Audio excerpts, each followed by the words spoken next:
മനുഷ്യൻ കാണുന്നത് ഭക്തിയുടെ ഒരു ഗ്രന്ഥമായിട്ട്, രാമനോടുള്ള ഭക്തി കാണിക്കാനുള്ള ഒരു കൃതി. രാമായണം വായിച്ചാൽ രാമഭക്തി ഉണ്ടാവും, സീതാഭക്തി ഉണ്ടാവും. ഇതാണ് ഒരു ആവറേജ് മനുഷ്യന്റെ രാമായണം എന്ന് പറയുന്നത്. എന്നാൽ കുറച്ചുകൂടിയും ഡീപ്പായിട്ട് പഠിക്കുന്നവർക്ക് രാമായണം കുറച്ചുകൂടിയും അവർ വേറെ തലത്തിൽ കാണും. അതേതാണ്? രാമൻ എന്നത് അവരിൽ തന്നെ പരമാത്മാവാണ്. അപ്പൊ തന്നിൽ തന്നെയുള്ള പരമാത്മാവിനെ സാക്ഷാത്കരിക്കാനുള്ള ഒരു മാർഗമായിട്ട് അവർ രാമായണത്തെ കാണും. അപ്പൊ സീത എന്നത് മനസ്സും രാമൻ എന്നത് പരമാത്മാവും ഒക്കെ ആയിട്ട് അവര് കാണും. എന്നാൽ വേറൊരു ദൃഷ്ടിയിൽ, ഇപ്പൊ രാഷ്ട്രീയത്തിന്റെ ഗാന്ധിജിയൊക്കെ നോക്കുന്ന ഒരു ദൃഷ്ടി എന്ന് പറയുന്നത്, രാമൻ എന്നതൊരു മര്യാദാ പുരുഷോത്തമൻ, ശ്രേഷ്ഠനായ ധർമ്മ സംരക്ഷകനാണ്. ഒരു നാടിന്റെ ധർമ്മത്തെ സംരക്ഷിച്ചു നിർത്തിയ മഹാത്മാവാണ് രാമൻ. അപ്പൊ നമുക്കിന്ന് രണ്ട് ദൃഷ്ടി വേണം. കേവലം അന്ധമായ ഒരു ഭക്തി മാത്രം പോരാ. കാരണം ഒരു നാട് നിലനിൽക്കുന്നത് അതിൻ്റെ മഹത്തായ സംസ്കാരത്തിൽ ഊന്നിക്കൊണ്ടാണ്. ഒരു നാടിൻ്റെ സംസ്കാരമാണ് ഒരു നാടിൻ്റെ ഏറ്റവും വലിയ സമ്പത്തും ഐശ്വര്യവും. ബാക്കിയുള്ളതൊക്കെ നമുക്ക് ഉണ്ടാവാം, പോവാം. ഇപ്പൊ നോക്കൂ, ടെക്നോളജി എന്ന് പറയുന്നത് ഇന്നിപ്പോൾ മനുഷ്യൻ ഉപയോഗിക്കുന്ന ഈ നമ്മുടെ മൊബൈലൊക്കെ അത് നാളെ ഉണ്ടാവണമെന്നില്ല. കാരണം ഇതെല്ലാം നിൽക്കുന്നത് പല സാങ്കേതിക കാര്യങ്ങളിലാണ്. അതിൻ്റെ സാങ്കേതികത്വം താളം തെറ്റിപ്പോയാൽ മനുഷ്യന് പിന്നെ ടെക്നോളജി ഇല്ല, ഇല്ലേ? ഇപ്പൊ അന്തരീക്ഷം ഒരുപാട് കാർബണൊക്കെ നിറഞ്ഞ് മനുഷ്യന് ജീവിക്കാൻ പറ്റാത്ത അവസ്ഥയിൽ എന്താണ്? മനുഷ്യൻ പഴയ അവസ്ഥയിലേക്ക് പോകും. വാഹനമൊന്നും വേണ്ട, നമുക്ക് നടന്നു പോവാം, സൈക്കിളിൽ പോവാം, നമുക്ക് ഈ കാളവണ്ടികൾ ഉപയോഗിക്കാം. അതിലേക്കാണ് മനുഷ്യൻ വീണ്ടും പോവുക, അല്ലേ? അപ്പം ഇന്ന് നമുക്ക് സുഖ സൗകര്യങ്ങളൊക്കെ കൂടി വരുമ്പോൾ നാളത് പ്രകൃതിയുടെ താളം തെറ്റിക്കുമ്പോൾ മനുഷ്യൻ വീണ്ടും പഴയതിലേക്ക്. ഇപ്പം നമ്മുടെ രാജ്യത്തിലാണത് കുറവുള്ളത്. പല രാജ്യങ്ങളിലും, ഇപ്പൊ സിംഗപ്പൂർ പോലുള്ള രാജ്യങ്ങളൊക്കെ ഇപ്പം അതിനെക്കുറിച്ച് ചിന്തിക്കാൻ തുടങ്ങി. അവര് ആഴ്ചയിൽ ഒരിക്കൽ കാർ ഉപേക്ഷിക്കണം, എല്ലാവരും നടന്നേ പോവാവൂ, സൈക്കിളിലേ ഓഫീസിൽ പോവാവൂ. കാരണം പൊല്യൂഷൻ കൂടി കൂടി കൂടി കൂടി ആളുകൾക്ക് ക്യാൻസർ കൂടുന്നു, ആളുകൾക്ക് രോഗം കൂടി വരുന്നു. ഇതൊക്കെ കാണുമ്പോൾ പിന്നെ ഒരു നാടിനെ രക്ഷിക്കാൻ അതുപോലുള്ള മാർഗങ്ങൾ എടുത്തേ പറ്റുള്ളൂ. ഞാൻ പറഞ്ഞു വരുന്നത്, രാമൻ എന്ന് പറയുന്ന കഥാപാത്രത്തെ നമ്മൾ രണ്ട് തലത്തിൽ കാണണം. ഒന്ന് ധർമ്മരക്ഷകനായിട്ടും, രണ്ട് ആധ്യാത്മികമായ ഉന്നതിക്കുള്ള, സാക്ഷാത്കാരത്തിനുള്ള, പരമാത്മാവിനെ അല്ലെങ്കിൽ പരബ്രഹ്മത്തെ സാക്ഷാത്കരിക്കാനുള്ള ഒരു മാർഗ ഹേതുവായും നമ്മൾ കാണണം. ഇവിടെ ഇന്ന് നമ്മൾ ഗുരുപൂർണിമ ദിവസമാണ്. നമ്മൾ ഇന്നലെ പറഞ്ഞു നിർത്തിയത്, രാമൻ അരണ്യത്തിലെത്തി വിരാതനെ വധിച്ച് ഇനി പല മഹർഷിവര്യന്മാരുടെയും ആശ്രമത്തിലൂടെ പോവാണ്. ശരഭംഗ മഹർഷിയുടെ ആശ്രമം, സുധീഷ്ണാശ്രമം, അഗസ്ത്യാശ്രമം, അത് കഴിഞ്ഞിട്ടാണ് പഞ്ചവടി പോകുന്നത്. ഒരു സാധാരണ വ്യക്തിയെ സംബന്ധിച്ച് എന്തിനാ രാമൻ ഇങ്ങനെ ആശ്രമങ്ങളിലൊക്കെ പോയത്? നമ്മളെന്താ പറയാ, അവിടെ കുറെ ആശ്രമം ഉണ്ടായിരുന്നു അതുകൊണ്ട് പോയി. അതല്ല, നമ്മൾ കുറെ കൂടി ആഴത്തിൽ പഠിക്കുമ്പോൾ രാമൻ ഈ കാടുകളിലേക്കൊക്കെ പോകുന്നത് ഒരു വശത്ത് നാളെ വലിയ പ്രതിബന്ധങ്ങളും വരുമ്പോൾ അതിനെ നേരിടാൻ കൂടെയുള്ളവരൊക്കെ തയ്യാറാക്കണം. വേറൊരു ഭാഗത്ത് രാമൻ രാജാവും കൂടിയാണ്.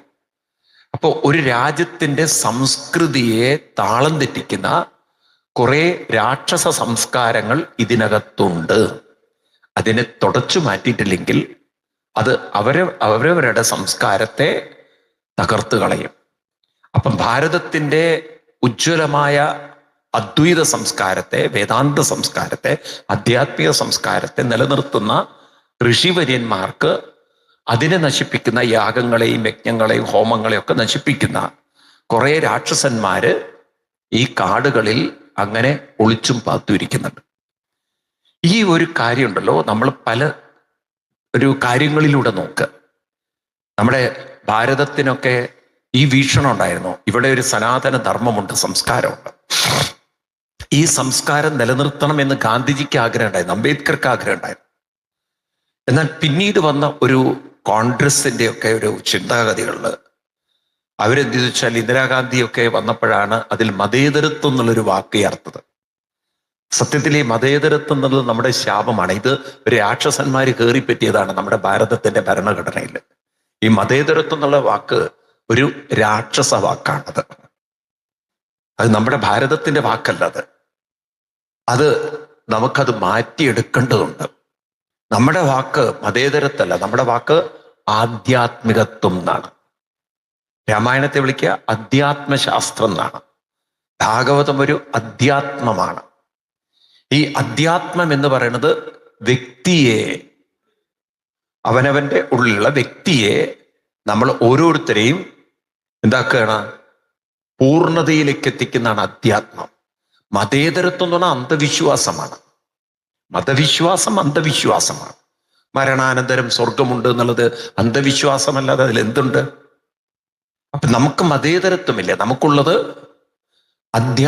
ആധ്യാത്മികത്വമാണ്. അധ്യാത്മം അതാണ്, ആ വാക്കാണ് ആത്മാവ്. അതിനെ സംബന്ധിച്ച ഒരു വാക്ക് വരേണ്ടി. അപ്പൊ മതേതരത്വം എന്നുള്ള വാക്ക് മാറ്റി ആത്മീയത, ആത്മീയത്വം അല്ലെങ്കിൽ അധ്യാത്മികത്വം എന്നൊരു വാക്ക് വന്നിരുന്നെങ്കിൽ ഭാരതം ഇന്നീ കാണുന്ന അവസ്ഥയിലാവില്ല. ഈ മതേതരത്വം എന്നുള്ള വാക്ക് വെച്ചത് എന്തിനാണ് നിങ്ങൾക്ക് മനസ്സിലാവുമോ? അത് ഭാരതത്തിന്റെ സംസ്കാരത്തെ ഉയർത്താനല്ല. ഭാരതത്തിന്റെ സംസ്കാരം മതേതരത്വമല്ല, അധ്യാത്മികത്വമാണ്. അത് പറഞ്ഞാൽ നിങ്ങൾക്ക് മനസ്സിലാവുകയില്ലേ? മതേതരത്വം അധ്യാത്മികത്വം പറഞ്ഞാൽ മനസ്സിലാവുക. അത് അങ്ങനെയുള്ള പോത്തുകളെ ഹിന്ദുക്കൾ, അതാ വലിയ പ്രശ്നം. ഇതൊന്നും പറഞ്ഞ അർത്ഥാവില്ല നമുക്ക്. മതേതരത്വം എന്ന വാക്കും അധ്യാത്മികത്വം രണ്ടും രണ്ടാണ്. മതേതരത്വം എന്ന് പറയുന്നത് അന്ധമായ മതങ്ങളെ, അന്ധമായ മതവിശ്വാസങ്ങളെ നിങ്ങൾ ഉൾക്കൊള്ളണം, അത് ശരിയാണെന്ന് ഉറപ്പിക്കുന്നതാണ് ഏത്? മതേതരത്വം എന്നുള്ളത്. അതായത് ഒരു സ്വർഗമുണ്ട്, മരണാനന്തരം സ്വർഗമുണ്ട്, അതാണ് മതേതരത്വം. അധ്യാത്മികത്വം എന്ന് പറഞ്ഞാൽ മതേതരത്വം അല്ല. അധ്യാത്മികത്വം എന്ന് പറഞ്ഞാൽ വ്യക്തിയെ പൂർണ്ണമാക്കുന്ന സംസ്കാരത്തെയാണ് ആത്മീയത, അധ്യാത്മികത്വം എന്ന് പറയുന്നത്. നിങ്ങൾ രാമായണത്തിന്റെ ആദ്യ ഭാഗത്തേക്ക് ഒന്ന് നോക്കൂ. നിങ്ങൾ ഈ വരികളൊക്കെ നിങ്ങളുടെ തലയിലുണ്ടെങ്കിൽ ഞാൻ പറയുന്നത് പെട്ടെന്ന് മനസ്സിലാവും. രാമായണം പഠിക്കണം. നമ്മൾ വെറുതെ പുസ്തകം നോക്കി തത്തമ്മയെ പൂച്ച പൂച്ച, തത്തയെ കൊണ്ടാണ് പറയിപ്പിച്ചെങ്കിലും ജന്തുക്കളായിപ്പോയി നമ്മൾ അതിലേറെ തത്തകളായിപ്പോയി. തത്തമ്മയെ പൂച്ച പൂച്ച എന്നുള്ള രീതിയിൽ വായിക്കുന്ന ജന്തുക്കളായ പിന്നെന്താ കാര്യമുള്ളത്? കിളിപ്പാട്ട് തത്തയെ കൊണ്ടാണ് പാടിച്ചെങ്കിലും നമ്മൾ അതിലും വലിയ തത്തയല്ലോ. അപ്പൊ ഈ ചില വാക്കുകളൊക്കെ നമ്മുടെ തലയിൽ ഉറയ്ക്കണം. ഈ രാമായണത്തെക്കുറിച്ച് എഴുത്തച്ഛൻ പറയുമ്പോൾ അദ്ദേഹം പറഞ്ഞൊരു വാക്കുണ്ട്. അത് നിങ്ങളെല്ലാവരും ഒന്ന്, ഇത് വരുന്നത് രാമായണത്തെക്കുറിച്ച് എന്താണ് രാമായണം എന്ന് ഇവിടെയാണ് പറയുന്നത്. 80-ാമത്തെ വരി എടുക്കുക. 80-ാമത്തെ. നിങ്ങൾ രാമായണ പുസ്തകം ഇതിലൊക്കെ ഒന്ന് പഠിക്കാൻ താല്പര്യമുള്ളവരാവണം. 80-ാമത്തെ വരി എടുത്താൽ രാമായണം കഴിഞ്ഞിട്ട് പുരാ വിരിഞ്ച വിരചിതം 100 കോടി ഗ്രന്ഥമുണ്ട് എന്നൊക്കെ പറഞ്ഞെങ്ങനെ വന്നിട്ട് പറഞ്ഞു, വീണാ പാണിയും ഉപദേശിച്ചു രാമായണം വാണിയും വാത്മീകനാവിന്മേൽ വാണിയിടിനാൾ എന്നൊക്കെ പറഞ്ഞ് വേദശാസ്ത്രങ്ങൾക്ക് അധികാരി അല്ലെന്നോർത്തു ആ ചേതസി സർവം ക്ഷമിച്ചിടുവാൻ കൃപയാലെ അധ്യാത്മ പ്രദീപകം അത്യന്തം രഹസ്യമേ അധ്യാത്മരാമായണം.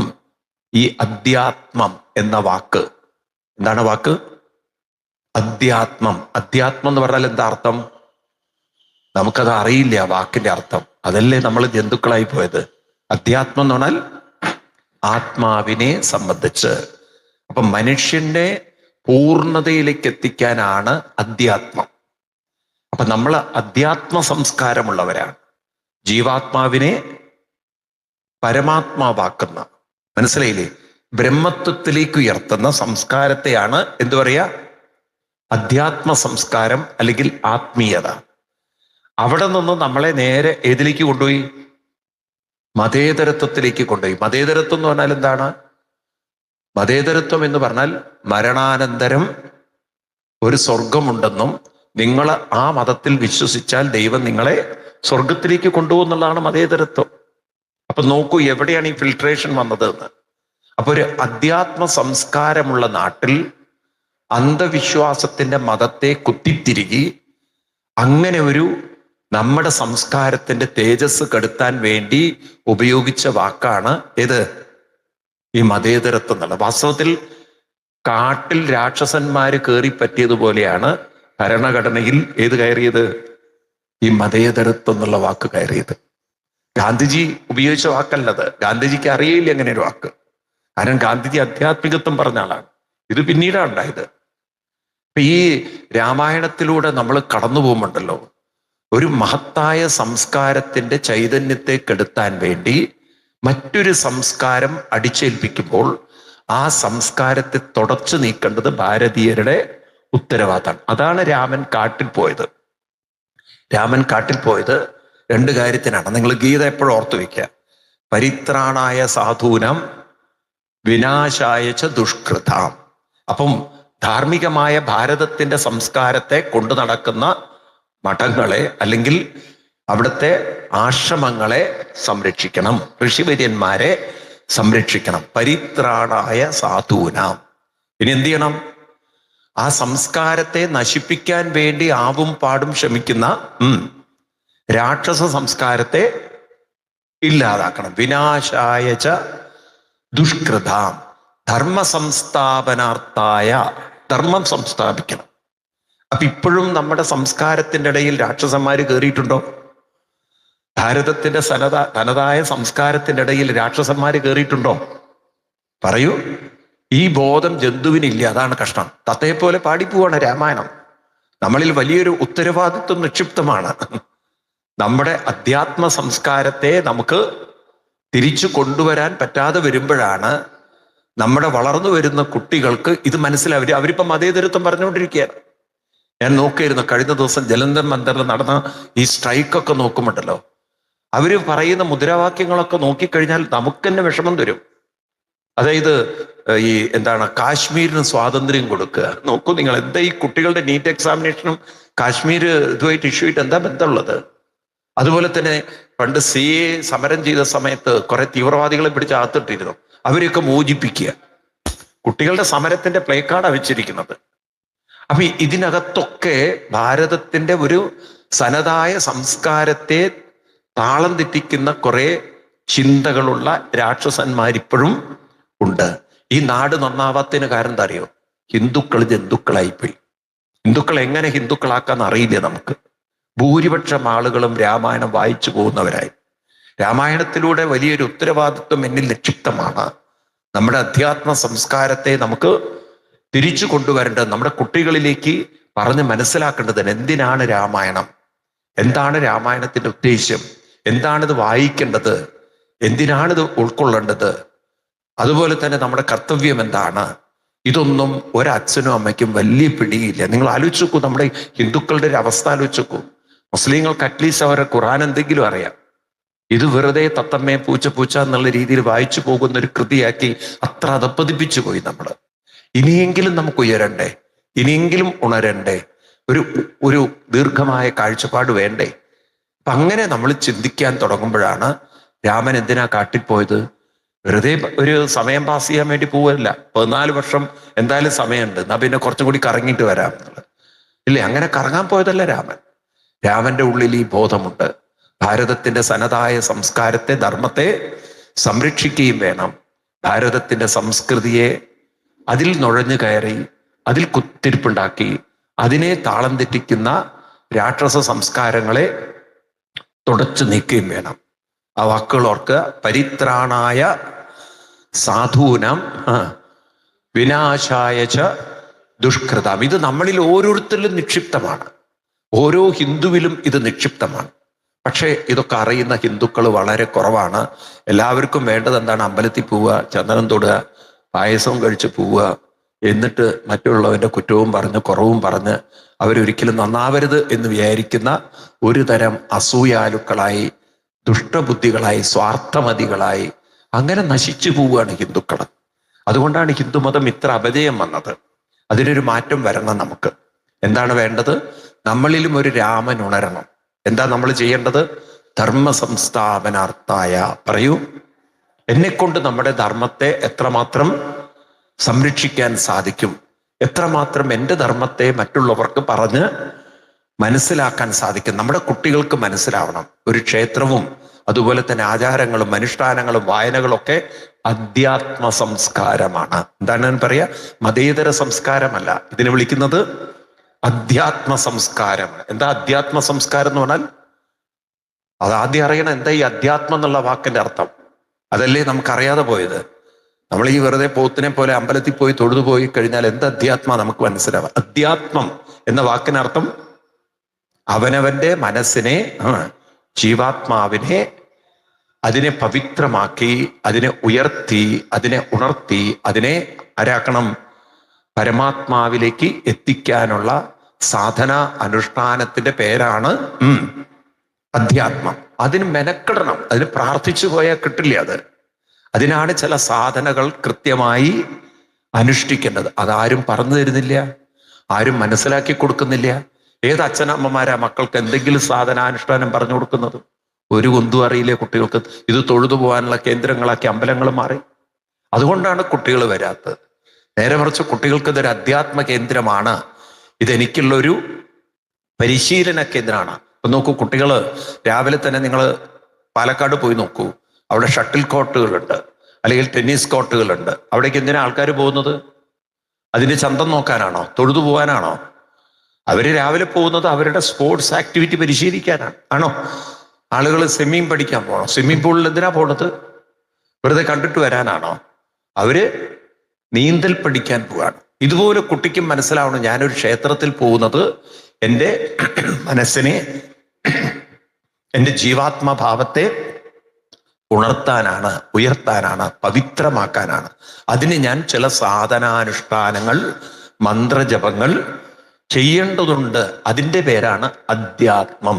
അധ്യാത്മം എന്ന് പറഞ്ഞാൽ തൻ്റെ ആത്മാവിനെ അല്ലെങ്കിൽ മനസ്സിനെ സാധനാനുഷ്ഠാനം കൊണ്ട് ഉയർത്തുന്നതിൻ്റെ പേരാണ് അധ്യാത്മം. ഇത്രയെങ്കിലും നമ്മുടെ ഹിന്ദുക്കൾ മനസ്സിലാക്കിയിരുന്നെങ്കിൽ നമ്മുടെ ഹിന്ദു സമൂഹത്തിന് വലിയ പരിവർത്തനം ഉണ്ടാകുമായിരുന്നു. അപ്പൊ ഈ മതേതരത്വം എന്നുള്ള വാക്ക് നമ്മുടെ തലയിൽ വെച്ച് എന്തിനാണെന്നറിയോ? ഭാരതത്തിന്റെ സംസ്കാരം അത് ക്രമേണ മാറ്റി അവിടെ എല്ലാം പാശ്ചാത്യരുടെ വിശ്വാസത്തിന്റെ, അന്ധവിശ്വാസത്തിന്റെയും മരണാനന്തരം ഒരു സ്വർഗമുണ്ടെന്ന ഒരു ധാരണയുണ്ടാക്കുന്ന മതസംസ്കാരങ്ങളും നമ്മുടെ ഇടയിൽ കുത്തിത്തിരികി അവസാനം നമ്മുടെ ഒരു വ്യക്തിത്വം ഇല്ലാതാക്കുക. അങ്ങനെ അതിനു വേണ്ടി കൊണ്ടുവന്ന, തിരികെ വെച്ച വാക്കാണ് ഏത്? മതേതരത്വം എന്നുള്ളത്. എനിക്ക് വളരെ വിഷമം തോന്നുന്നത് ഇപ്പോഴത്തെ BJP ഗവൺമെന്റ് പോലും അതിനൊന്നും ചെയ്യുന്നില്ല എന്നുള്ളതാണ്. വാസ്തവത്തിൽ ആ വാക്കെടുത്ത് മാറ്റാൻ, കോൺസ്റ്റിറ്റ്യൂഷൻ ആ വാക്കെടുത്ത് മാറ്റാൻ വലിയ പ്രയാസമില്ല. എനിക്ക് വളരെ സങ്കടം തോന്നിയിട്ടുള്ളത്, ഞാൻ ഇതിനെക്കുറിച്ച് ഒരിക്കലും ഒരു MP സംസാരിച്ചു. നോക്കൂ, നിങ്ങൾ എന്താ ഇതിനൊരു ഇനീഷ്യേറ്റ് ചെയ്യാത്തതെന്ന്. കാരണം ഈ ഒരു വാക്ക് കോൺസ്റ്റിറ്റ്യൂഷനിൽ വന്നതൊക്കെ നിങ്ങൾക്ക് അറിയുമെന്നറിയില്ല. ഇന്ത്യയില് ഇന്ദിരാഗാന്ധി ആ സമയത്ത് അടിയന്തരാവസ്ഥ പ്രഖ്യാപിച്ചു, പാർലമെന്റ് സസ്പെൻഡ് ചെയ്തു. അപ്പൊ പാർലമെന്റിൽ ഭൂരിപക്ഷം ഇല്ലാതെ കൊണ്ടുവന്ന അമെൻമെന്റ് ആണ് ഏത് വാക്ക്? മതേതരത്വം. ശരിക്കും പറഞ്ഞാൽ സുപ്രീം കോടതിക്ക് പോലും അതിനെ എതിർക്കാൻ പറ്റില്ല. എന്ന് വെച്ചാൽ അതിനെ എടുത്തു മാറ്റിയാൽ സുപ്രീം കോടതി പറയാണ് നിങ്ങൾ ചെയ്തത് തെറ്റാണെന്നുള്ളത്. ഇവിടെ പക്ഷേ രാഷ്ട്രീയക്കാര് ബഹളം ഉണ്ടാക്കും, കാരണം അത് അവരുടെ സ്വഭാവമാണ്. എന്നാൽ സുപ്രീം കോടതിക്ക് പോലും അതിലൊന്നും പറയാൻ പറ്റില്ല. കാരണം അത് പ്രോപ്പർലി അല്ല കോൺസ്റ്റിറ്റ്യൂഷനിൽ ആഡ് ചെയ്തിരിക്കുന്നത്, തെറ്റായ രീതിയിലാണ്. അതായത് കോൺസ്റ്റിറ്റ്യൂഷൻ ബെഞ്ച്, എന്താണ് നമ്മുടെ കോൺസ്റ്റിറ്റ്യൂഷനിലായിട്ടുള്ള ഒരു പാർലമെന്റ് ഇല്ലാത്ത സമയത്താണ് അത് ഇന്ദിരാഗാന്ധി നിർബന്ധപൂർവം കോൺസ്റ്റിറ്റ്യൂഷണൽ അമെൻമെന്റ് ആക്കി കൊണ്ടുവന്നത്. 76 അമെൻമെന്റ് എന്തോ ആണത്. അപ്പൊ നോക്കൂ, ഇതൊക്കെ എന്തുകൊണ്ട് നമ്മുടെ ഇന്ത്യയിൽ സാധിക്കുന്നു ചോദിച്ചു കഴിഞ്ഞാൽ ഹിന്ദുക്കൾ ജന്തുക്കളായതുകൊണ്ട്, വേറൊന്നുമല്ല. അത് സത്യത്തിൽ ഹിന്ദുക്കൾ ജന്തുക്കളായിപ്പോയി. കാരണം ഇത് നമുക്കിട്ടുള്ളൊരടിയാണ്. ഇത് കാട്ടിൽ കയറി എന്താണ് നമ്മുടെ യജ്ഞ സംസ്കാരത്തെ നശിപ്പിക്കുന്ന ഒരു രാക്ഷസനാണ് ഈ മതേതരത്വം എന്നുള്ള വാക്ക് തിരിച്ചറിയാനുള്ള ബുദ്ധി ആർക്കുണ്ടായില്ല? ഹിന്ദുക്കൾക്കുണ്ടായില്ല. നമ്മുടെ അധ്യാത്മ സംസ്കാരത്തെ മാറ്റി അവിടെ മതേതരത്വം എന്നൊരു വാക്ക് കൊണ്ടുവന്ന് അതൊരു അന്ധവിശ്വാസത്തിലേക്ക് നമ്മളെ കൊണ്ടുപോവുക, അത് അംഗീകരിക്കുക, അവരുടെ മതം ശരിയാണെന്ന് നമ്മളെ കൊണ്ട് അംഗീകരിപ്പിക്കുക. മനസ്സിലാവണ്ട നിങ്ങൾക്ക്? 3 അപകടങ്ങൾ അതിൻ്റെ അകത്തുണ്ട്. ഒന്ന്, അവരുടെ മതം ശരിയാണെന്ന് നമ്മൾ അംഗീകരിക്കണം. ഒന്ന്, അവരുടെ മതത്തിലൂടെ മാത്രമേ മനുഷ്യന് സ്വർഗത്തിലേക്ക് പോകാൻ പറ്റുള്ളൂ നമ്മൾ വിശ്വസിക്കണം. അവര് പറയുന്ന ഒരു സ്വർഗം മരണാനന്തരം ഉണ്ടെന്ന് നമ്മൾ വിശ്വസിക്കണം. ഇതൊക്കെ നമ്മളെ കൊണ്ട് അടിച്ചേൽപ്പിക്കുകയാണ്. എന്നാൽ നമുക്ക് സ്വർഗവും ഇല്ല, നമുക്ക് മരണാനന്തരവും ഇല്ല. നമുക്കുള്ളത് ജീവനെ പടിപടിയായി ഉയർത്തി അവസാനം അതിനെ പരമാത്മാവാക്കി മാറ്റുന്നൊരു പ്രക്രിയ മാത്രമേ ഉള്ളൂ നമുക്ക്. പടി 6 കടന്ന് അവിടെ ചെല്ലുമ്പോൾ ശിവനെ കാണാകും എന്നല്ലേ പടി, അല്ലാതെ സ്വർഗത്തിലേക്കൊന്നും നല്ല പടി ആണോ? അല്ലയോ? ഇതൊന്നും ഹിന്ദുക്കൾക്ക് അറിയാതെ പോയി. അതെന്തുകൊണ്ടാ ചോദിച്ചു കഴിഞ്ഞാൽ, നോക്കൂ, ഈ മതേതരത്വം ഉണ്ടാക്കിയ പ്രശ്നം, ഈ മതേതരത്വം ഉണ്ടാക്കിയ ദുരന്തം എന്താ അറിയോ? മുസ്ലിം കുട്ടികൾക്ക് ഖുർആൻ പഠിക്കാൻ വ്യവസ്ഥ ചെയ്തു. മതേതരത്വത്തിന്റെ ദുരന്തം നോക്കുന്നില്ല. അതുകൊണ്ട് അവർക്ക് അവരുടെ മതത്തെക്കുറിച്ച് ബോധമുണ്ടായി. ക്രിസ്ത്യൻ കുട്ടികൾക്ക് അവരുടെ മതം പഠിക്കാനും അതൊന്നും ഒരു വർഗീയമല്ലാതെ പോയി. എന്നാൽ ഹിന്ദു കുട്ടികൾ ഇതൊക്കെ പഠിക്കുന്നത് വർഗീയമാണ്. നിങ്ങൾ ഒരു തരം ഒരു ഹിന്ദു ടെററിസം ഉണ്ടാക്കുകയാണ് എന്നുള്ള ഒരു കാഴ്ചപ്പാട് നമ്മുടെ ഉള്ളിൽ ഉണ്ടാക്കി വെച്ച് അമ്പലം എന്താണ്, ഗ്രന്ഥം എന്താണ്, ഇതൊന്നും നമുക്കൊന്നും അറിയാതെ നമ്മൾ പൊട്ടന്മാരായിപ്പോയി. അതിന് കുറെ നമ്മൾ ഈ വിദ്യാഭ്യാസം ഉള്ളവർ കൂട്ടുനിന്നു. അപ്പൊ നിങ്ങളൊക്കെ അതിന് കൂട്ടു നിൽക്കുകയാണ്. കാരണം നിങ്ങളും ഈ തത്തമ്മേ പൂച്ച എന്ന് പറഞ്ഞു പോയാൽ പിന്നെന്താ അർത്ഥമുള്ളത്? അതുകൊണ്ട് ഇനിയെങ്കിലും നമ്മൾ രാമായണത്തിലെ കഥകളെ മറ്റൊരു രീതിയിൽ കാണാൻ തുടങ്ങണം. രാമൻ എന്തിനാ കാട്ടിൽ പോയതെന്ന് ചോദിച്ചു കഴിഞ്ഞാൽ പറയണം, ധർമ്മ സംസ്ഥാപനാർത്ഥായ പരിത്രാണായ സാധൂനാം വിനാശായ ച ദുഷ്കൃതാം. അപ്പൊ നമുക്ക് അർത്ഥം മനസ്സിലാവണം. എന്താണ് ധർമ്മം? ധർമ്മം എന്ന് പറഞ്ഞാൽ ഓരോ മനുഷ്യനെയും പൂർണ്ണമാക്കുന്ന, ബ്രഹ്മമാക്കുന്ന സംസ്കാരത്തെയാണ് ധർമ്മം എന്ന് പറയാൻ. എന്താണ് ധർമ്മം? ധർമ്മം എന്ന് പറഞ്ഞാൽ എന്താണ്? മനുഷ്യന്റെ ധർമ്മം എന്താണ്? ഈ ഭൂമിയിൽ നിങ്ങളുടെ കടമ എന്താണ്? എന്തിനാ മനുഷ്യൻ ഭൂമിയിൽ വന്നത്? ഈ പിച്ചും പേയും പറയാനും മാന്തി ചൊറിഞ്ഞു മാന്തി കുറ്റവും പറയാനല്ല വന്നത്. മനുഷ്യൻ വന്നത് സാധനാനുഷ്ഠാനത്തിലൂടെ അവനവന്റെ മനസ്സിനെ ഉയർത്തണം. അപ്പം വീട്ടിൽ രാവിലെ തന്നെ ഇരുന്ന് പിച്ചും പേയും പറഞ്ഞ് അവളുടെ കുറ്റവും ഇവളുടെ കുറ്റവും പറഞ്ഞ് ചൊറിയും മാന്തി അങ്ങനെയുള്ളവരെയാണ് സമൂഹം ഒരു മൂലയിലാക്കുന്നത്. അപ്പൊ അതിനു പകരം ക്ഷേത്രങ്ങളിൽ പോയി കുറച്ചു നേരം അവനവന്റെ മനസ്സിനെ ഉയർത്തുന്ന സാധനാനുഷ്ഠാനങ്ങൾ മനുഷ്യൻ, ഇത് കുട്ടികളിൽ ഈ ബോധം ഉണ്ടായിരുന്നെങ്കിൽ എങ്ങനെയായിരിക്കും ജീവിതം? ഇന്നിപ്പോ ഈ ക്ഷേത്രത്തിലൊന്നും നിൽക്കാൻ സ്ഥലം ഉണ്ടാവില്ല. നമ്മുടെ ഹിന്ദു കുട്ടികൾക്ക് ബോധം ഉണ്ടാവുകയാണ്, ഞാൻ രാവിലെ ക്ഷേത്രത്തിൽ പോകണം. എന്തിനു വേണ്ടിയിട്ട്? എന്റെ ധർമ്മം, പരമമായ ധർമ്മം എന്താണ്? നോക്കൂ, നിങ്ങൾ ഈ വാക്കുകളൊന്നും പഠിക്കുന്നില്ല. ധർമ്മം എന്നുള്ള വാക്കിന് എന്താ അർത്ഥം? ധർമ്മം എന്നുള്ള, നോക്കൂ, നമ്മൾ ഹിന്ദുക്കളാണ്, നമ്മുടെ ഹിന്ദുക്കൾക്ക് ഈ വാക്കുകൾക്കൊന്നും അർത്ഥം അറിയില്ല. ധർമ്മം എന്നുള്ള വാക്കിന് എന്താ അർത്ഥം? ധർമ്മം എന്ന് പറഞ്ഞാൽ അതിന്റെ ഒരു സ്ഥൂലാർത്ഥം എന്ന് പറഞ്ഞാൽ ധരതി എന്നാണ്. ധരതി എന്ന് പറഞ്ഞാൽ ധരിക്കുക. ധരിക്കുക എന്ന് പറഞ്ഞാൽ നിലനിർത്തുക എന്നൊരർത്ഥമുണ്ട്, ഉയർത്തുക എന്നൊരർത്ഥമുണ്ട്. ധരിക്കുക, അത് ധരിക്കുക. അപ്പൊ നമ്മളോട് പറയാം, നീ ഷർട്ട് ഇടൂ അല്ലെങ്കിൽ ഡ്രസ്സ് ഇടൂ എന്ന് പറഞ്ഞാൽ നമ്മുടെ ശരീരത്തിലേക്ക് ആ ഡ്രസ്സ് നമ്മൾ ധരിക്കുന്നു. ഇതുപോലെ നമ്മളോട് പറയാണ്, ചില അനുഷ്ഠാനങ്ങൾ നിങ്ങൾ അനുഷ്ഠിക്കൂ. എന്തിനാ അനുഷ്ഠാനം അനുഷ്ഠിക്കുന്നത്? നമ്മളെ പൂർണ്ണതയിലേക്ക് എത്തിക്കാൻ. നമ്മുടെ ജീവിതം ആരിലേക്ക് എത്തിക്കണം?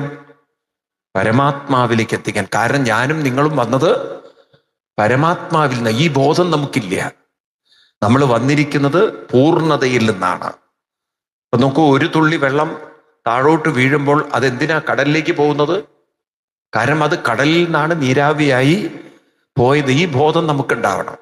ഇതുപോലെ എൻ്റെ ജീവാത്മാവെന്ന് പറയുന്ന മനസ്സിനെ ഞാൻ അനുഷ്ഠാനത്തിലൂടെ എന്നെ ഉയർത്തണം. അപ്പൊ ഞാൻ അനുഷ്ഠാനത്തെ ധരിക്കണം. ഏത് ധരിക്കണം? അപ്പൊ വസ്ത്രം ധരിക്കുന്ന പോലെ ഞാൻ ചില അനുഷ്ഠാനങ്ങൾ, അതിന് അനുഷ്ഠാനം എന്താന്ന് ആരെങ്കിലും പറഞ്ഞു കൊടുക്കണ്ടേ? അച്ഛനമ്മമാര് പറഞ്ഞു കൊടുക്കണ്ടേ? നീ ഒരു അമ്പലത്തിൽ പോയാൽ ഇത്രയും നേരം നാമം ചൊല്ലണം, ഒരു 108 തവണ നാമം ചൊല്ലണം. ഇത് ഏത് അച്ഛനും അമ്മയാണ്? ഒക്കെ പോത്തുകൾ തന്നെ, വലിയ പോത്തുകളായിപ്പോയി ഹിന്ദുക്കൾ. നിങ്ങളൊന്ന് ആലോചിച്ചു നമ്മുടെ ഒരു അവസ്ഥ. അതുകൊണ്ട് കുട്ടികൾക്ക് ഇതിനെക്കുറിച്ചൊരു ബോധമില്ല. എന്തിനാണ് അമ്പലത്തിൽ പോകുന്നത്? ഈ തരത്തിൽ നമ്മൾ അനുഷ്ഠിച്ചിരുന്നെങ്കിൽ ക്രമേണ പടിയായിട്ട് മനസ്സ് ഉയർന്ന് ഏതെങ്കിലും ഒരു ജന്മം, കൃഷ്ണൻ ഗീതയിലൊക്കെ പറയുന്ന ബഹൂനാം ജന്മനാമന്തേ ജ്ഞാനവാൻമാൻ പ്രബുദ്ധ്യതേ വാസുദേവ സർവമിതി സമാത്മാസു ദുർലഭ. ഗീതയിലെ 7-ാം അധ്യായത്തിൽ കൃഷ്ണൻ പറയുന്ന വരികളാണ്. ഏതെങ്കിലും ഒരു ജന്മം നിങ്ങൾ വാസുദേവ തത്വത്തിലേക്ക് എത്തിച്ചേരും. വാസുദേവ തത്വത്തിലേക്ക്, അതായത് നിങ്ങൾ പൂർണ്ണതയിലേക്ക് എത്തിച്ചേരും എന്ന് നമുക്ക് അവിടെ കാണിച്ചു തരികയാണ്. മനസ്സിലായില്ലേ? ഈ വഴി കാണിച്ചവരാണ് ആര്? നമ്മുടെ ഗുരുക്കന്മാര്. ആ ഗുരു സംസ്കാരത്തെ സംരക്ഷിക്കുകയും വേണം. നുഴഞ്ഞു കയറി വരുന്ന മതേതര സംസ്കാരങ്ങളെ ഇവിടെ നിന്ന് മാറ്റുകയും വേണം. ധർമ്മ സംസ്ഥാപനാർത്ഥായ, ഭാരതത്തിന്റെ ആധ്യാത്മിക സംസ്കാരത്തെ സംരക്ഷിക്കുകയും വേണം. മതേതര സംസ്കാരങ്ങളെ ഇവിടുന്ന് മാറ്റണം. കാരണം മതേതര സംസ്കാരം തെറ്റാണ്. എന്താ തെറ്റാന്ന് പറയാൻ കാരണം? അത് അന്ധവിശ്വാസത്തിലൂന്നിയതാണ്. എന്താ അന്ധവിശ്വാസം? എന്താ അന്ധവിശ്വാസം? നിങ്ങൾക്കതൊന്നും മനസ്സിലാവില്ലേ? നിങ്ങൾ വേറെ ഏതൊരു ലോകത്തിലാണ്. എന്താ അതിലുള്ളൊരു അന്ധവിശ്വാസം? ഒന്ന്, അത് ആ മതത്തിൽ നിങ്ങൾ വിശ്വസിച്ചേ പറ്റുള്ളൂ. നിങ്ങൾ ആ മതക്കാരനാവണം. നിങ്ങൾ നോക്കൂ, മുസ്ലിങ്ങളുടെയും ക്രിസ്ത്യാനികളുടെയും ഒക്കെ സ്വർഗത്തിന് പ്രത്യേകത ഉണ്ട്. നിങ്ങൾക്ക് അറിയോ അറിയില്ല. മുസ്ലിം ആയാൽ മാത്രമേ മുസ്ലിമിന്റെ സ്വർഗത്തിലേക്ക് പോകാൻ പറ്റുള്ളൂ. ഒരു ക്രിസ്ത്യാനിക്ക് മുസ്ലിമിന്റെ സ്വർഗത്തിൽ പോകാൻ പറ്റില്ല. അപ്പൊ ആദ്യം എന്ത് വേണം? ആദ്യം എന്ത് വേണം? മതം മാറണം. അപ്പൊ ആ മതേതരത്വം പഠിപ്പിക്കുന്ന മതം മാറ്റത്തെ കുറിച്ച് ഇത് ശരിയാണോ തെറ്റാണോ? ഇതെന്താ നമ്മൾ ചോദ്യം ചെയ്യാത്തത്? രണ്ടാമത്തത്, അങ്ങനെ ഒരു സ്വർഗത്തിലെത്തലാണ് ജീവിതം എന്ന് നമ്മൾ അന്ധമായി വിശ്വസിക്കണം. അതായത് മരിച്ചു കഴിഞ്ഞാൽ ഒരു സ്വർഗത്തിലേക്കുള്ള യാത്രയാണ്. ഇതെന്ത് വിഡ്ഢിത്തരങ്ങളാണ് പഠിപ്പിക്കുന്നത്? അല്ലെങ്കിൽ ശരിയല്ലേ ഇത്? മനസ്സിലാവുണ്ട് നിങ്ങൾക്ക്? ഈ മതേതരത്വമാണ് ശരിയെന്ന് ഈ ഗവൺമെന്റുകൾ പറഞ്ഞാൽ നമ്മൾ എന്തിനത് കൂട്ടു നിൽക്കണം? നമുക്ക് അധ്യാത്മമാണ് ശരി. നിങ്ങൾ മതം മാറണ്ട. ഇവിടെ മതത്തെ കുറിച്ചല്ല പറയുന്നത്. ഇവിടെ പറയുന്നത് മനസ്സിനെ കുറിച്ചാണ്. എന്തിനെ കുറിച്ചാണ്? മനസ്സാണ് ഉയർത്തേണ്ടത്, മതമല്ല. മതം തന്നെ വേണ്ട ഇവിടെ. അതുകൊണ്ടാണ് ഹിന്ദുമതം ഒരു മതമല്ല. ഹിന്ദുമതം ഒരു അധ്യാത്മ സംസ്കാരമാണ്. മനസ്സിനെ പരിവർത്തനം വരുത്തുന്ന സംസ്കാരമാണ് ഏത്? ഹിന്ദുമതം. പക്ഷെ നമ്മുടെ കഷ്ടകാലത്തിന് ഇതിൻ്റെ ഒരു ABCD ഒന്നും ഒരാൾക്കും അറിയില്ല. ആരും ഇതൊന്നും പഠിച്ചിട്ടില്ല. ഭൂരിപക്ഷം ആളുകളും ഇങ്ങനെ അമ്പലങ്ങളിൽ പോകുന്നു, പ്രാർത്ഥിക്കുന്നു, തൊഴുന്നു, അവനവന്റെ സ്വാർത്ഥത പറയുന്നു. ഞാനായി, എൻ്റെ കുട്ടികളായി, അവളോ കുട്ടികളായി, അവർ മാത്രം നന്നാവണം, മറ്റുള്ളവർ നന്നാവാനും പാടില്ല. ഇതിന് ദൈവമേ എനിക്ക് എന്തെങ്കിലും സഹായം ചെയ്യാൻ പറ്റുമോ എന്നുള്ളതാണ്. എനിക്കിനി 10 രൂപ കിട്ടിയില്ലേയും വേണ്ടില്ല, അടുത്ത അയൽവാസിക്ക് 5 രൂപ കിട്ടരുത്, അത്രയേ ഉള്ളൂ എൻ്റെ ആവശ്യം. ഈ തരത്തിലുള്ള കുരുട്ട് മനസ്സോടെ, സ്വാർത്ഥ മനസ്സോടെ മനുഷ്യൻ ജീവിക്കാൻ തുടങ്ങി. അതുകൊണ്ട് എന്തു പറ്റി? നമുക്ക് വലിയൊരു സംസ്കാരത്തെ നഷ്ടപ്പെട്ടു എന്ന് പറയാൻ പറ്റില്ല. അതിന് മങ്ങലേറ്റു. ഗ്ലാനിർഭവതി. അപ്പൊ ഈ ഗ്ലാനിയാണ് ഞാനും നിങ്ങളും മാറ്റേണ്ടത്. നമ്മുടെ ജോലിയാണ് ഭാരതത്തിന്റെ അധ്യാത്മ സംസ്കാരത്തെ തിരിച്ചു പ്രതിഷ്ഠിച്ച് നമ്മുടെ കുട്ടികൾക്ക് ഈ ബോധമുള്ളവരാക്കി അവരെ ഉള്ളിൽ ഉറപ്പിക്കണം. എന്തിനാണ് ഒരു ക്ഷേത്രത്തിൽ പോകുന്നത്? എന്താണ് എൻ്റെ ജീവിതത്തിൽ ഞാൻ നേടേണ്ടത്? ഈ 2 വാക്കുകൾ ഞാൻ നിങ്ങളോട് ആദ്യമേ പറഞ്ഞു. ഒന്ന് ബ്രഹ്മവും, 2 ധർമ്മവും. ബ്രഹ്മവും ധർമ്മവും. ബ്രഹ്മത്തെയാണ് നേടേണ്ടത്. അതിന് ഞാൻ അനുഷ്ഠാനം ചെയ്യണം. അതാണ് എൻ്റെ ധർമ്മം. ഞാൻ നേരത്തെ പറഞ്ഞില്ലേ, വസ്ത്രം ധരിക്കുക. ഇതുപോലെ ഞാൻ മന്ത്രങ്ങളെ ധരിക്കുക. മനസ്സുകൊണ്ട് ഞാൻ ധരിക്കേണ്ടത് മന്ത്രങ്ങളെയാണ്. ഈ മന്ത്രാനുഷ്ഠാനങ്ങളൊക്കെ ചെയ്ത് ഞാൻ എൻ്റെ ജീവിതത്തെ മുന്നോട്ട് കൊണ്ടുപോയാൽ എൻ്റെ മനസ്സ് കാലം കൊണ്ട് എവിടേക്ക് എത്തിക്കോളും? ബ്രഹ്മത്തിലേക്കെത്തും, പൂർണ്ണതയിലേക്കെത്തും. അതിനാണ് എൻ്റെ ജീവിതം. ഈ ഒരു ബോധം നമ്മുടെ കുട്ടികളുടെ ഉള്ളിൽ ചെറുപ്പത്തിലേ നമുക്ക് ഉറപ്പിച്ചു വെക്കാൻ പറ്റിയിരിക്കുക.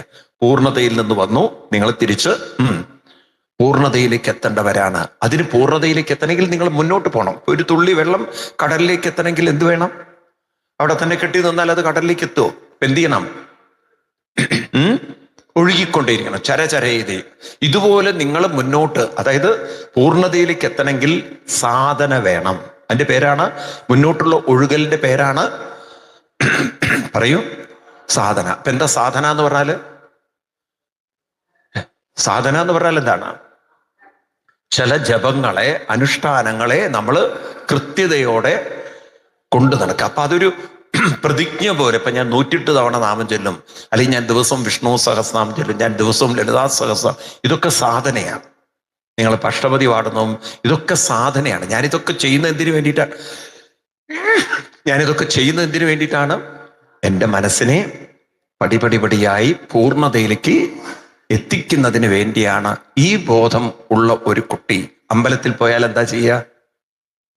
തൊഴുതു പോവോ അതോ നാമം ജപിക്കുവോ? കാരണം ഉള്ളിൽ ബോധമുണ്ടാവും, എന്ത്, ഞാൻ പൂർണ്ണതയിലേക്ക് എത്താൻ ഈ ഒരു അനുഷ്ഠാനം ചെയ്തേ പറ്റുള്ളൂ. അപ്പൊ ദിവസവും കുറച്ച് സമയം തൻ്റെ അനുഷ്ഠാനത്തിന് വേണ്ടി സമയം ചെലവഴിക്കുന്നു. ഇപ്പൊ ഏത് വീട്ടിൽ അങ്ങനെ അനുഷ്ഠാനം ചെയ്യുന്ന കുട്ടികളെ നിങ്ങൾക്ക് കാണാൻ പറ്റുക? ഇത് അച്ഛനമ്മമാര് വഴിതെറ്റിച്ചു പോയി. ഒന്നും പറഞ്ഞു കൊടുക്കാതെ, ഒരു ലക്ഷ്യബോധവുമില്ല, മാർഗവും അറിയില്ല, വെറുതെ അന്ധരായ അമ്പലത്തിൽ പോയി തൊഴുതു പോകുന്നവരെന്താ പറയുക? ഒമ്പേ ഗമിച്ചീരിന ഗോവ് തൻ്റെ പിമ്പേ ഗമിക്കും ബഹു ഗോക്കളെല്ലാം. നമ്മുടെ അവസ്ഥ നോക്കൂ, ഹിന്ദുക്കൾ ഇത്ര അധപ്പതനം നമുക്ക് വന്നു എന്നുള്ളത്. നമ്മൾ എവിടെ കിടക്കണം നോക്കൂ നിങ്ങൾ. എവിടെ ആയിരുന്നു നമ്മൾ, എവിടേക്കാണ് എത്തേണ്ടത്, ഇപ്പം നമ്മൾ എവിടെയാണ്? എന്തൊരു അധപ്പതനത്തിലാണ് ഹിന്ദു സമൂഹം നോക്കൂ. അപ്പൊ ഇതൊന്ന് മാറ്റിയെടുക്കണം. അപ്പൊ അതിനെന്ത് വേണമെച്ചാൽ നിങ്ങൾ ഈ രാമായണം വായിക്കുന്ന രീതി മാറ്റണം. ഇപ്പം നിങ്ങൾ രാമായണം വായിക്കുന്നത് പണ്ടാരോ പറഞ്ഞ പോലെ കർക്കിടകത്തിൽ വായിച്ചാൽ കഷ്ടകാലം മാറുന്നുള്ളതാണ്. നിങ്ങളാണ് കഷ്ടകാലം, നിങ്ങൾ ആദ്യം അറിയണം. നിങ്ങളുടെ കഷ്ടകാലം മാറാനല്ല, നിങ്ങളൊരു കഷ്ടകാലം ആവരുത് മറ്റുള്ളവർക്ക്. ഞാൻ ഇതൊക്കെ വായിക്കുന്നത് എൻ്റെ മനസ്സിനെ ശുദ്ധീകരിക്കാനും ചില അനുഷ്ഠാനങ്ങളായിട്ടാണ് വായിക്കുന്നത്. ഇത് എൻ്റെ കുട്ടികൾക്ക് ഞാൻ വേണ്ട പോലെ പറഞ്ഞു കൊടുക്കണം. അവരെ കൊണ്ടും ചിലത് ഞാൻ അനുഷ്ഠിപ്പിക്കണം. അപ്പോഴാണ് അവരുടെ മനസ്സും എവിടേക്ക് എത്തുന്നത്? പൂർണ്ണതയിലേക്ക് എത്തുന്നത്. ക്ലിയർ ആണോ പറയുന്നത്? അപ്പൊ ബ്രഹ്മവും ധർമ്മവും, ഈ രണ്ട് വാക്ക് മറക്കരുത്. എന്താണ്? ബ്രഹ്മത്തെ പ്രാപിക്കണം, അതിന് ഞാൻ ധർമ്മത്തിൽ ചരിക്കണം. ധർമ്മം ചര ബ്രഹ്മം പ്രാപ്യ. ധർമ്മത്തിൽ ചരിച്ച് ഞാൻ ബ്രഹ്മത്തെ പ്രാപിക്കണം. ഇത്രയും നമ്മൾ ഓർത്തു വെച്ചാൽ മതി. അതേ ധർമ്മത്തിലൂടെ പോയാലേ ബ്രഹ്മത്തിൽ എത്തിച്ചേരുള്ളൂ. ഇതാണ് അധ്യാത്മ സംസ്കാരം. നോക്കൂ, ഇത് രണ്ടും നിങ്ങൾ മനസ്സിലാക്കണം, ധർമ്മവും ബ്രഹ്മവും. ഇനി മതേതരത്വം എന്ന് പറയുന്നതോ, ഒരു മതത്തെ വിശ്വസിക്കണം. കാരണം ആ മതത്തിൽ വിശ്വസിച്ചാൽ മാത്രമേ ആ മതത്തിന്റെ സ്വർഗത്തിൽ എത്താൻ പറ്റുള്ളൂ. അതായത് മുസ്ലിമിന്റെ സ്വർഗത്തിൽ എത്താൻ ഒരു ഹിന്ദുവിന് സാധ്യമല്ല.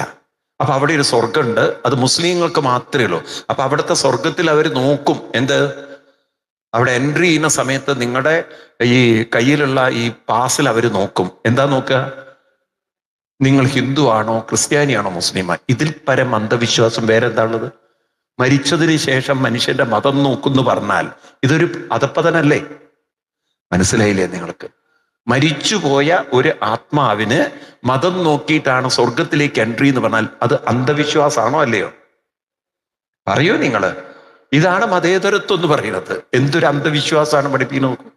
അപ്പം മതേതരത്വം അല്ല നമുക്ക് വേണ്ടത്. നമുക്ക് വേണ്ടത് ആത്മീയത്വമാണ് വേണ്ടത്, അധ്യാത്മികത്വമാണ് വേണ്ടത്. നമുക്ക് ആ വാക്ക് മാറ്റിയെടുക്കണം, മതേതരത്വത്തിൽ നിന്നും അധ്യാത്മികത്വത്തിലേക്ക്.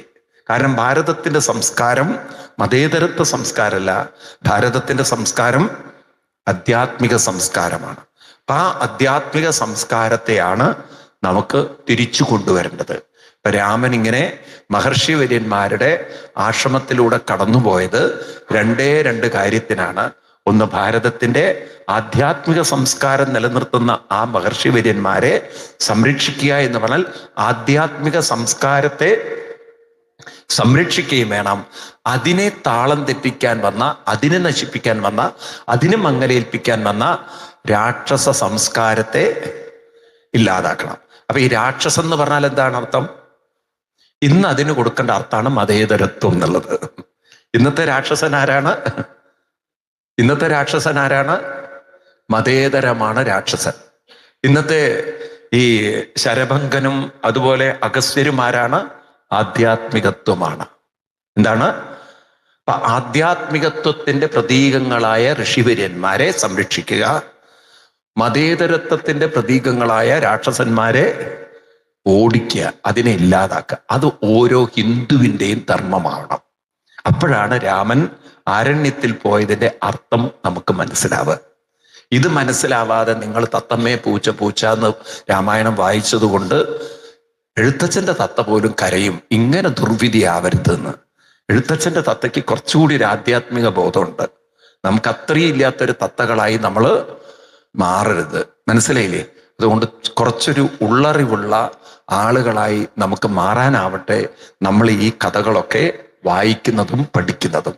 അപ്പൊ ഒരു ചോദ്യം നിങ്ങളോട് ചോദിക്കുകയാണ്, രാമൻ എന്തിനാണ് ഈ ആരണ്യത്തിൽ പോയി അവിടെ കുറെ മഹർഷിവര്യന്മാരെന്തിനാ കണ്ടത്? ടൈം പാസ്സായിട്ട് കണ്ടതാണ്. എന്തായാലും 14 കൊല്ലമുണ്ട്, ഇനിയിപ്പോ ഈ 14 കൊല്ലം എങ്ങനെയെങ്കിലും ഒന്ന് പാസ്സായി കിട്ടണ്ടേ, അല്ലെങ്കിൽ കടന്നു പോകണ്ടേ, അതിനു വേണ്ടിയിട്ടാണോ? അല്ല. എന്തിനാ? രാമൻ ഒരു ഉത്തരവാദിത്വമുള്ള ഒരു ഭാരതീയനാണ്. മനസ്സിലായില്ലേ? ഒരു ക്ഷത്രിയനാണ്. ക്ഷത്രിയൻ എന്ന് പറഞ്ഞാല് രാജ്യത്തിന്റെ ബൗണ്ടറി സംരക്ഷിക്കുക എന്ന് മാത്രമല്ല, ക്ഷത്രിയന്റെ ധർമ്മമാണ് എന്ത്? ഭാരതത്തിന്റെ തനതായ സനാതന സംസ്കാരത്തെ സംരക്ഷിക്കുക എന്നുള്ളത്. അപ്പൊ രാമൻ 2 കാര്യം ഏറ്റെടുത്തു. എന്താണ്? ഗീതയിൽ പറഞ്ഞ 2 വരികള് ഏതൊക്കെയാണ്? പരിത്രാണായ സാധൂനാം വിനാശായ ച ദുഷ്കൃതാം. അപ്പൊ നമുക്കും ആ ഉത്തരവാദിത്വമുണ്ട്. ഏത്? സംഭവാമി യുഗേ യുഗേനാണ്. ഇപ്പം ഭവിച്ചത് തന്നെ മര്യാദയ്ക്ക് കൊണ്ടു നടന്നാൽ മതി. മനസ്സിലായില്ല? ഇനി നിങ്ങൾ സംഭവിക്കേണ്ടതില്ല, ഓൾറെഡി സംഭവിച്ചിട്ടുണ്ട്. അതെങ്കിലും നേരേക്ക് കൊണ്ട് നടക്കുക നോക്കുക. ഇനി എന്ത് സംഭവിക്കുക? മനസ്സിലായില്ല? ഇനി സംഭവിക്കാൻ വല്ലതും ഉണ്ടോ? അത് പണ്ടൊരു കാരണവര് പറഞ്ഞതുപോലെ ആവരുത്. ഒരു കാരണവര് അയാളുടെ വീട്ടില് മകളുടെ ഏതോ ബന്ധുവിന്റെ അവരെ ഹസ്ബൻഡ് മരിച്ചു. അപ്പൊ ഈ ഭാര്യ പാവം നെഞ്ചത്തടിച്ച് കരയാണ്. അപ്പൊ കാരണവര് പറയണേ, ഇത്രയല്ലേ സംഭവിച്ചുള്ളൂ എന്ന് പറഞ്ഞിട്ട് സമാധാനിക്കുമെന്ന്. ഇത്രയല്ലേ സംഭവിച്ചുള്ളൂ എന്ന്. ഇനിയിപ്പോ ഇതിലപ്പുറം എന്താ സംഭവിക്കാനുള്ളത്? ആ വീട്ടിലെ പ്രധാനപ്പെട്ട ആളാണ്, അവരുടെ ഭക്ഷണം കൊടുക്കുന്ന ആളാണ് മരിച്ചുപോയത്. എന്നിട്ട് ഈ കാരണവർ പറയണം, സമാധാനിപ്പിക്കും, ഇത്രയല്ലേ സംഭവിച്ചുള്ളൂ എന്ന് വിചാരിച്ചിട്ട് നീ സമാധാനിക്കുമെന്ന്. കാരണവരെ അന്ന് സമാധിരുത്താഞ്ഞ് നന്നായി. ഇതുപോലെയാണ് ഇപ്പൊ നിങ്ങൾ പറയുന്നത്, സംഭവാമി യുഗേ യുഗേ എന്നുള്ള സംഭവം തന്നെ നേരെയാക്കാതെ ഇനി എന്ത് സംഭവാമി? അപ്പൊ അതുകൊണ്ട് ഭഗവാൻ സംഭവാമി യുഗേ യുഗേ എന്നല്ല, പരിത്രാണായ, ഈ വരികളാണ് ഉറപ്പിക്കേണ്ടത്. ഇതാണ് എൻ്റെ ധർമ്മം. പരിത്രാണായ സാധൂനം വിനാശായ ച ദുഷ്കൃത. ഇത് മറക്കരുത്. എന്ന് പറഞ്ഞാൽ എന്താണ്? നമ്മുടെ അധ്യാത്മ സംസ്കാരത്തെ പരിശീലിക്കുകയും വേണം, മറ്റുള്ളവരെ കൊണ്ട് പരിശീലിപ്പിക്കുകയും വേണം. വിശ്വസിക്കുകയും വിശ്വസിപ്പിക്കുകയല്ല. അതാണ് മറ്റു മതങ്ങൾ ചെയ്യുന്നത്. നമ്മൾ പരിശീലിക്കുകയും പരിശീലിപ്പിക്കുകയും ചെയ്യുക. അച്ഛൻ്റെ അമ്മയുടെയൊക്കെ ജോലി അതാണ്. ഏത്? നമ്മൾ നാമം ചെല്ലണം, നമ്മൾ മറ്റുള്ളവരെ കൊണ്ട് നാമം ജപിക്കണം. നിങ്ങൾ പൂന്താനത്തിന്റെ വരികളൊക്കെ നോക്കൂ, നിങ്ങൾ എത്ര ഗംഭീരമായിട്ട് പറഞ്ഞ, മറ്റൊരുത്തന് വേണ്ടിയിട്ടെന്നായാലും അല്ലേ, നിങ്ങൾ നാമം ജപിക്കണം, നാമം മറ്റുള്ളവരെ കൊണ്ട് ജപിപ്പിക്കണം. നമുക്ക് അങ്ങനെ ഒരു സംസ്കാരം ഉണ്ടായിരുന്നു ഒരു കാലത്ത്, അല്ലേ? പഴയ കാലത്ത് നാമജപ സംസ്കാരം ഉണ്ട്. ഇനി കമ്മ്യൂണിസത്തിന്റെ അതിപ്രസരം വന്നപ്പോഴാണ് ഈ നാമജപ സംസ്കാരങ്ങളൊക്കെ നമുക്ക് നഷ്ടപ്പെട്ടു. അതൊക്കെ ഒരു തെറ്റാണ്, അതൊക്കെ ഒരു മോശമാണെന്നുള്ളൊരു ഭാവത്തിലേക്ക് ആളുകൾ മാറി. ആണോ അല്ലയോ?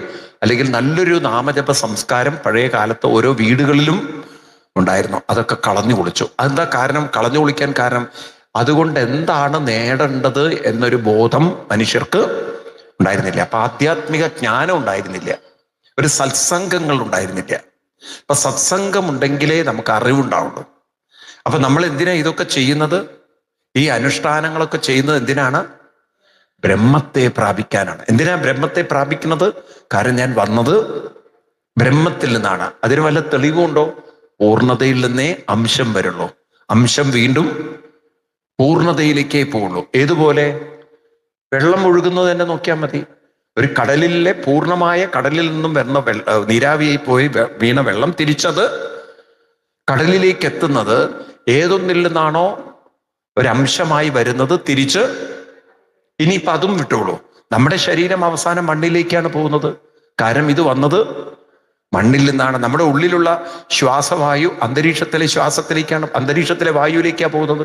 കാരണം അതിൽ നിന്ന് വന്നത് അതിലേക്ക് പോകണം. അതാണ് സയൻസ്. ഏതിൽ നിന്ന് വന്നുവോ അതിലേക്ക് തിരിച്ചു പോകണം. എങ്കിൽ ഞാനെന്ന ഭാവം, ഞാനെന്ന ബോധം അത് വന്നിരിക്കുന്നത് ഒരു പൂർണ്ണബോധത്തിൽ നിന്നാണ്. ഞാനെന്ന ബോധം വന്നത്, നോക്കൂ, എനിക്ക് ഞാൻ എന്നൊരു ബോധമുണ്ട്, നിങ്ങൾക്കുണ്ട് നിങ്ങൾ എന്നൊരു ബോധം. എല്ലാവരിലും ഒരു ബോധമുണ്ടെങ്കിൽ അതൊരു പൂർണ്ണബോധം ആവില്ലേ? കൂടെ വരണമെങ്കിൽ മനസ്സിലാവണമെങ്കിൽ ഇത്തിരി ചിന്തിക്കണം. എന്നിലും ഒരു ബോധമുണ്ട്, നിങ്ങളിലും ബോധമുണ്ട്, ഇല്ലേ? അപ്പൊ ഒരു പൂർണ്ണ ബോധം ഉണ്ടാകുമോ ഇല്ലയോ? പറയൂ. ഇപ്പൊ ഞാൻ ശ്വസിക്കുന്ന, നമുക്കിത് പറഞ്ഞാൽ മനസ്സിലാവണം. ഇപ്പൊ ഞാൻ ശ്വസിക്കുന്ന വായു, എൻ്റെ ഉള്ളിലുള്ള വായു, എൻ്റെ ശ്വാസം എന്ന് ഞാൻ പറയണം. നിങ്ങളും ശ്വസിക്കുന്നതിന് നിങ്ങൾ എന്ത് പറയുന്നു? എൻ്റെ ശ്വാസം. പക്ഷെ ഈ ശ്വാസവായു ഒക്കെ ഒരു പൊതുവായ അന്തരീക്ഷത്തിലെ വായുവിന്റെ ഭാഗമാണോ? ഇത്രയും നമുക്ക് ഉൾക്കൊള്ളാൻ പ്രയാസമുണ്ടോ? ബുദ്ധിമുട്ടുണ്ടോ? ഞാൻ ശ്വസിക്കുന്ന വായു പൊതുവായ അന്തരീക്ഷത്തിലെ വായുവാണ്. ഇതുപോലെ നമ്മൾ ഉൾക്കൊള്ളുക. ഞാനെന്ന ബോധം നമ്മൾ ഓരോരുത്തരും പറയുന്നു. അപ്പോ ഇതെല്ലാം ഒരു പൊതുവായ ബോധത്തിന്റെ, ഒരു പൂർണ്ണമായ ബോധത്തിന്റെ ഭാഗമാണെങ്കിൽ, ഞാൻ ശ്വസിച്ച വായു മരിക്കുമ്പോൾ അന്തരീക്ഷത്തിലേക്ക് ചേരുന്നെങ്കിൽ എൻ്റെ ബോധവും എവിടേക്കാ പോകേണ്ടത്? അന്തരീക്ഷത്തിലേക്കാണോ? അതല്ലേ പൊട്ടത്തരം? അന്തരീക്ഷത്തിലേക്കാണോ പോകുന്നത്? അത് ഏതൊരു പൂർണ്ണബോധത്തിന്റെ പൊതുബോധത്തിന്റെ ഭാഗമാണോ അതിലേക്കല്ലേ പോകേണ്ടത്? അപ്പൊ ഏതിൽ നിന്നാണോ വരുന്നത് അതിലേക്ക് പോവുക. ഇതാണ് ശാസ്ത്രമെങ്കിൽ ഇതാണ് ബ്രഹ്മം. അപ്പൊ നമ്മൾ എങ്ങോട്ടാ പോകേണ്ടത്? ബ്രഹ്മത്തിലേക്കാണ്. ഇതിനാണ് ബ്രഹ്മസായുജ്യം, ബ്രഹ്മനിർവാണം എന്നൊക്കെ പറയുന്നത്. അപ്പൊ അതിന് ഞാൻ നിരന്തരമായി എന്ത് ചെയ്യണം? ധർമ്മം അനുഷ്ഠിക്കണം, സാധന അനുഷ്ഠിക്കണം. ഇത്രയും നിങ്ങൾക്ക് വ്യക്തമായാൽ ഈ സംസ്കാരത്തിന്റെ പേരാണ് ധർമ്മ ബ്രഹ്മ സംസ്കാരം. അതായത് ധർമാനുഷ്ഠാനം ബ്രഹ്മപ്രാപ്തി. ഈ സംസ്കാരത്തിന്റെ പേരാണ് അധ്യാത്മ സംസ്കാരം. എന്താണ്? ഇപ്പൊ ഹിന്ദുക്കൾ എന്തനുഷ്ഠിക്കാൻ വന്നവരാണ്? നമ്മൾ എന്താ അനുഷ്ഠിക്കേണ്ടത്? നമുക്ക് മതേതരത്വമല്ല, നമുക്കുള്ളത് അധ്യാത്മ സംസ്കാരമാണ്. എന്താണ് ആ വാക്ക്? അധ്യാത്മ സംസ്കാരം. മനസ്സിലാവുണ്ടോ നിങ്ങൾക്ക്? ഈ അധ്യാത്മ സംസ്കാരത്തിലേക്കാണ് ഏത് കുത്തിത്തിരികിയത്?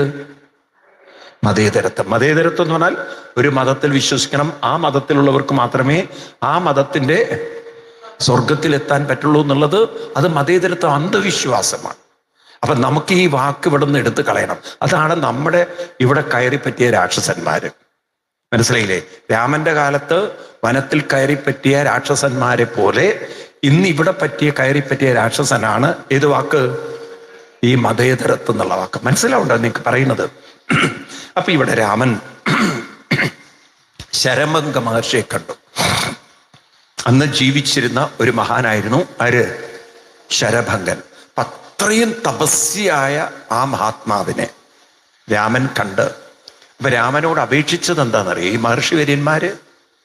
മഹർഷിവര്യന്മാര് അപേക്ഷിച്ചത് ഒട്ടും സ്വാർത്ഥ പ്രാർത്ഥനയായിരുന്നില്ല. നിങ്ങൾക്ക് ഇവിടെ കാണാം, മുനിമണ്ഡലത്തെ രാമൻ കാണുന്നുണ്ട്, രാമായണത്തിലുള്ള ഭാഗമാണ്. അപ്പൊ അവരൊക്കെ പറഞ്ഞത്, രാമ, ഞങ്ങളുടെ സുഖം, ഞങ്ങളുടെ സന്തോഷം, ഞങ്ങളുടെ കുടുംബം എന്ന് അവർ പറഞ്ഞില്ല.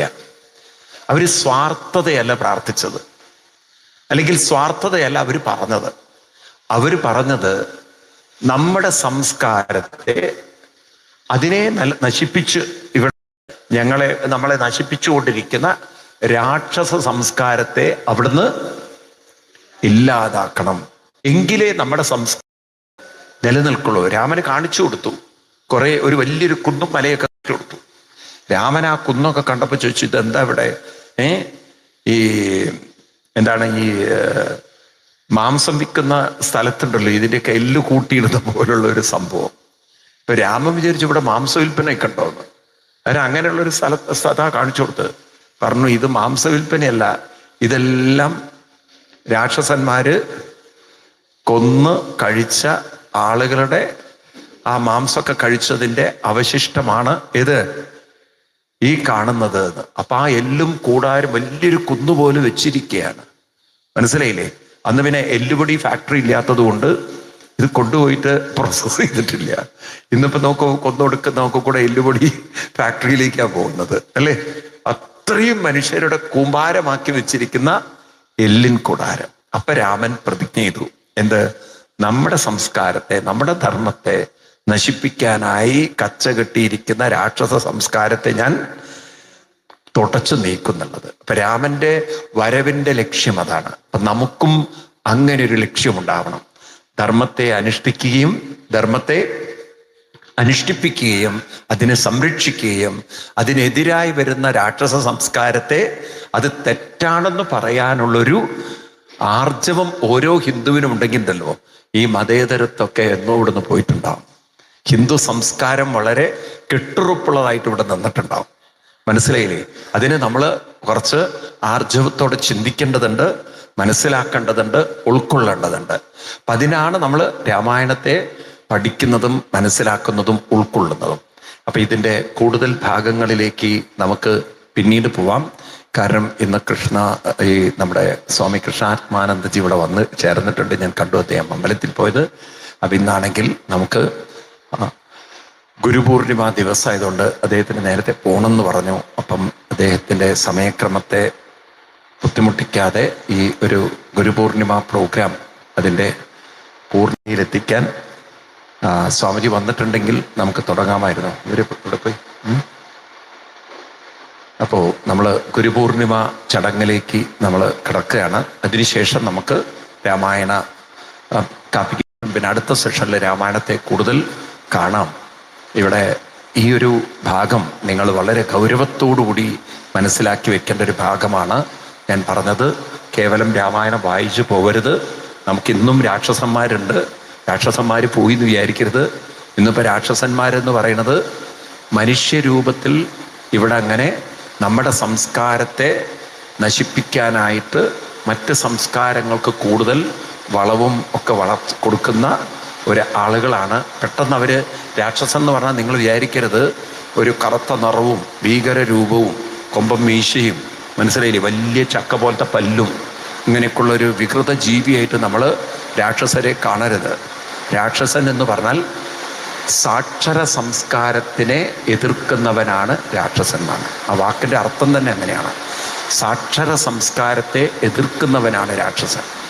സാക്ഷരൻ എന്ന് പറഞ്ഞാൽ നമ്മൾ അക്ഷരാഭ്യാസമല്ല സാക്ഷരത എന്ന് പറഞ്ഞാൽ.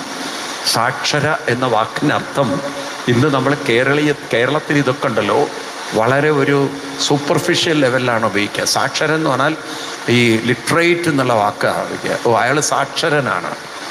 ഈ സാക്ഷരൻ എന്നുള്ള വാക്കിൻ്റെ അർത്ഥം അക്ഷരം എന്ന വാക്കിൻ്റെ അർത്ഥം എന്താണ്? അക്ഷരം എന്ന് പറഞ്ഞാൽ അർത്ഥം എന്താണ്? അതൊക്കെ നമ്മൾ പഠിക്കണം. അപ്പോഴേ നമുക്ക് അർത്ഥം മനസ്സിലാവും. അതിനെ നിങ്ങൾ ഗീതയിൽ 8-ാം അധ്യായം ഇരുന്ന് പഠിക്കണം. ഗീതയിൽ 8-ാം അധ്യായം പഠിക്കുമ്പം അക്ഷരം എന്നുള്ള വാക്കിന് കൃഷ്ണൻ അർത്ഥം കൊടുത്തിട്ടുണ്ട്. 8-ാമത്തെ അധ്യായം ഗീതയിൽ കാണാം. അക്ഷരം പരമം ബ്രഹ്മ എന്നാണ്. അക്ഷരം എന്നുള്ളതിന് എന്താ അർത്ഥം? ബ്രഹ്മം എന്നാണ്. അതുകൊണ്ടാണ് ഭഗവാനെ പുരുഷോത്തമൻ എന്നൊരു വാക്കുണ്ട്. പുരുഷോത്തമൻ. അപ്പം അക്ഷരം എന്നുള്ള വാക്കിന് ലെറ്റർ എന്നുള്ള അർത്ഥത്തിലല്ല. അക്ഷരം എന്ന് പറഞ്ഞാൽ ക്ഷരമില്ലാത്തത്, അതായത് പൂർണ്ണമായത്. പൂർണ്ണമായതിനാണ് ഒരിക്കലും ക്ഷരമുണ്ടാവില്ല, നാശമുണ്ടാവില്ല. അപ്പോൾ നോക്കൂ, നിങ്ങൾക്കത് മനസ്സിലാവണമെങ്കിൽ, ഒരു വ്യവഹാര തലത്തിൽ മനസ്സിലാക്കണമെങ്കിൽ, ഇപ്പം നമ്മൾ അന്തരീക്ഷം, ഈ അന്തരീക്ഷത്തിലാണ് ഇവിടെ ഇരിക്കുന്നത്.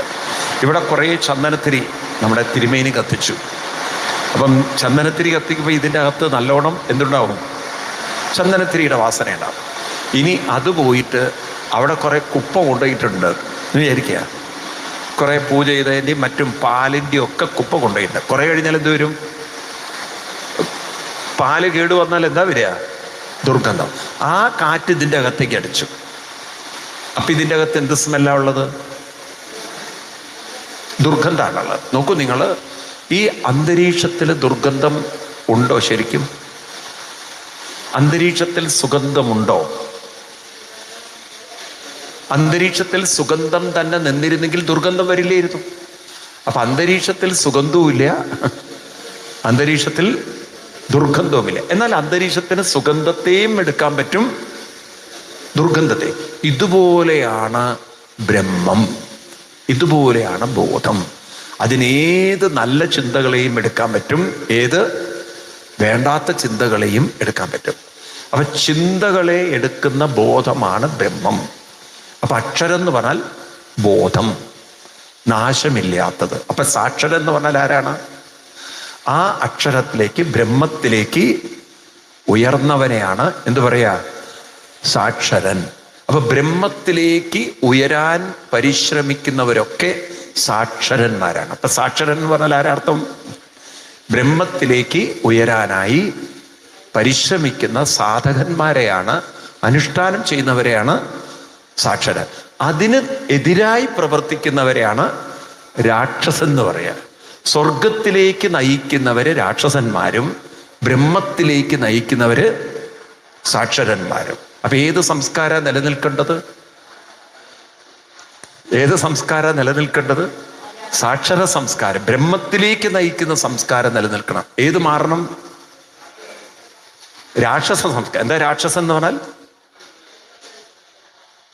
അക്ഷരത്തിനെതിരായിട്ട് ബ്രഹ്മത്തിനെതിരായിട്ട് നിൽക്കുന്നവർ എന്ന് പറഞ്ഞാൽ സ്വർഗത്തിലേക്ക് നയിക്കുന്നവരൊക്കെ രാക്ഷസന്മാരും ബ്രഹ്മത്തിലേക്ക് നയിക്കുന്നവര് സാക്ഷരന്മാരും. ഇത് മനസ്സിലാക്കി കഴിഞ്ഞാൽ ഇന്നിപ്പോ കൂടുതൽ ഒരു സപ്പോർട്ട് കിട്ടുന്ന ആർക്കാണ്? ഗവൺമെന്റിന്റെ ഭാഗത്ത് സപ്പോർട്ട് കൊടുക്കുന്നത് ആർക്കാണ്? രാക്ഷസന്മാർക്ക്. എവിടെയാണ് നമ്മൾ നേരെയാവാൻ പോണത്? അതെന്തുകൊണ്ടാണ്? ജന്തുവായി പോയി ഹിന്ദു ഉണരണം, ഹിന്ദുവിന് ബോധം ഉണ്ടാവണം. ഞാൻ സാക്ഷര സംസ്കാരത്തിന്റെ വക്താവാണ്, സാക്ഷര സംസ്കാരമാണ് ഇവിടെ നിലനിൽക്കേണ്ടത്, അല്ലെ? ഓരോ ഹിന്ദുവിന് ആ ഉണർവ് വന്നാൽ ഒരു വലിയ മാറ്റം നമുക്കുണ്ടായി.